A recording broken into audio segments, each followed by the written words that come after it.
Gaffer, that's the best end to the best week we've had in years. It's capped it off, I was been a lot of hype, I suppose, about Carrington, and the press was unbelievable on it on Thursday. It was a real big day for the football club, and the players they've just committed to it and committed to the training programme. It was nice to set off from there yesterday, and it was a real professional's edge. We've travelled yesterday 6.5 hours. My staff deserve a lot of credit. To move in this week, I've asked them to do 12-hour shifts every day, and they've done it. And they've been fantastic. So it's a lot of reward for a lot of hard work, and probably no more so than the chairman deserves. The deal to pull it off, the graft behind the scenes that no one sees. Like I said, we've been busy looking for a training ground for 14 months.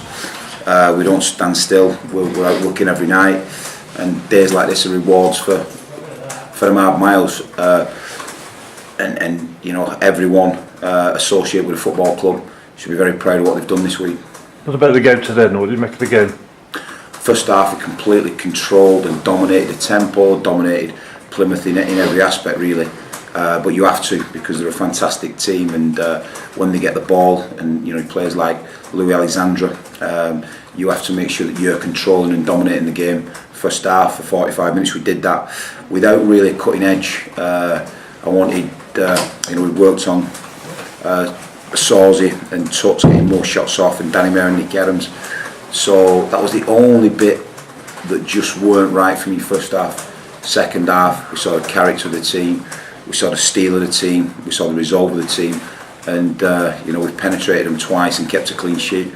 Not many teams will do that down here. It's a big pitch, it's a wide pitch, it's a lovely pitch, and two sides to the game. But there's no two halves ever the same in football, and I think Shez has given them an high flyer at half time. They've come out, and we've controlled the game in a different way. So the game management's getting better.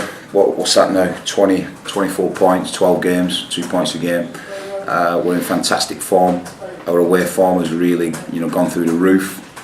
So we're in a good place, and very proud to be manager today after that performance.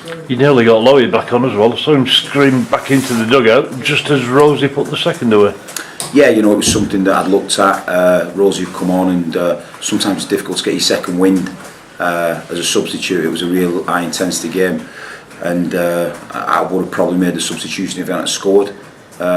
Just to get that last little bit of knowledge and know-how at 1-0 that an experienced player and a quality player like Louis can get from backing in and just absorbing the pressure. So that was the thinking behind it.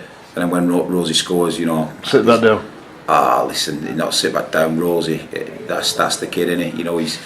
He'll just keep going and keep going and keep going, and he did do. And the goal was brilliant. The composure for the goals was outstanding. And Plymouth were pressing, rightly so. Shez is a real attacking coach. He's wanting to go and try and get on level terms, and sometimes you can undo yourself at the back. So a fantastic clean sheet and 2 goals. I don't know if you know, that's Nards' 100th league goal now. Doesn't surprise me. We got him last season. His goals, kept us in the league last season, and it's only his second goal away from home. That's something we've talked on and touched on. He loves playing at the JD. But we've just sort of done something a bit different this morning, and I spoke to him this morning about it.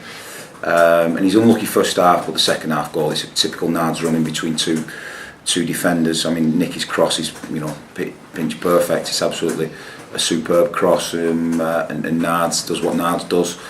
It was like slow motion, wasn't it, from where I was sat. It was almost slow motion when he's climbed, and just it was only one place it was going to go. On to Tuesday, another tough game.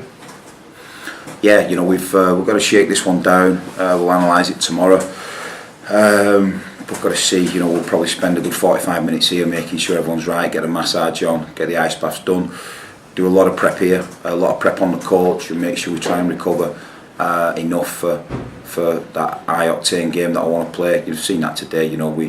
We outran them first half. We was athletic, we looked dynamic, and looked strong in every single department. So we're in a good spot right now. The good thing now, you're going back up the M5, you're not scrapping around trying to find a training ground for Sunday lunch. It's always, usually you've got 3, 4, 5 hours on a coach, and all we're usually doing is planning the week out, where we're training, asking favours, ringing people, and that's what we've been doing. So it'll be nice to, just get on the coach and maybe analyse this game and do some work on Luton. So, it's listen, there's so many details to go through regarding the Carrington situation. We've got a home. I want to build a real family club where everyone feels supported in there, and the world's our oyster inside that building, because it's fascinating the amount of my staff. I've told them, be creative, always give us new challenges, new problems, new stimulants, and that's what we'll get from them, because they're all coming to me with different ideas and different things that we can look at doing, which we've just not been able to implement because of the sporadic nature of not having a training ground. I know you've not been in a week yet, but do you feel settled there? Yeah. So that's home now. From day one, I walked in, I knew I had so many ideas over a 25-year period of being in football. I'm on the pro licence, with some fantastic people and some fantastic football people. The pro licence is about exploiting the knowledge and the intellect in the room, and then taking it onto your own club and developing it there. So, I've received and exploited some ideas already that we can take into Carrington, and I've watched how the best have done it for a long time.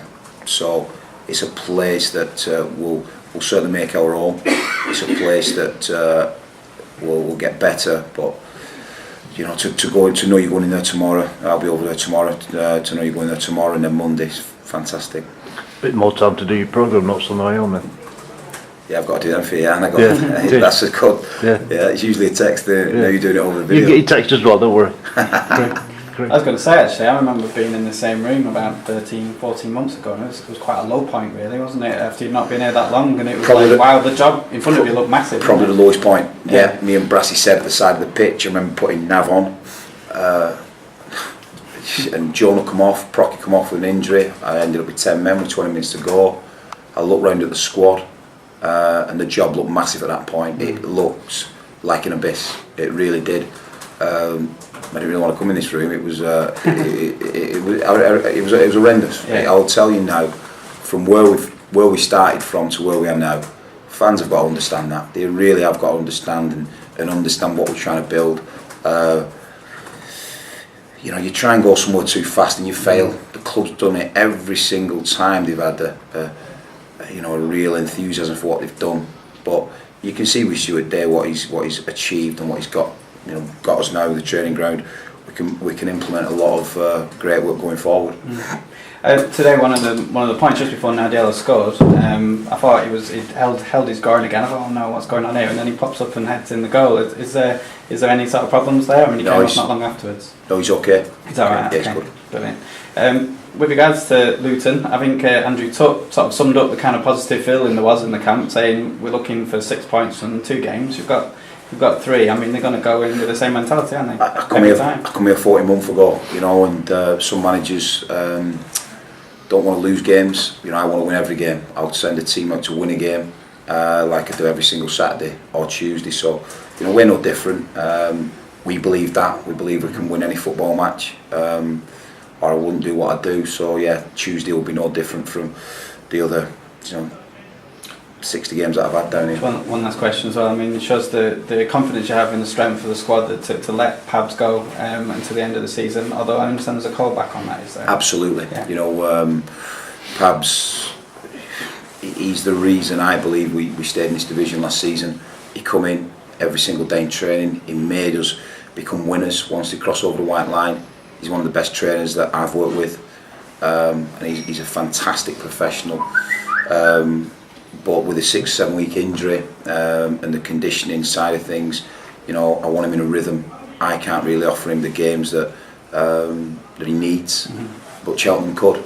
So we talked long and hard with Cheltenham. What was the plan? What was they wanting to do with him? And he's a very player. He's a very player on terms of permanence. So Pabs will go out there once the first 28 days is done. Then we can look beyond that and see where that's going. Right. Cheers. Just a word for the 221 travelling supporters today, Dave. If there was only 221, they sounded like there was 1,000 because they beat the drum, they kept singing, they kept cheering. They were outstanding today. They kept 7,000 Argyle fans quiet. They did at some point. You know, I've got to be honest. I can't believe you said they were only 221 because it felt like it felt you could feel the fans today. Not just hear them, you could feel them.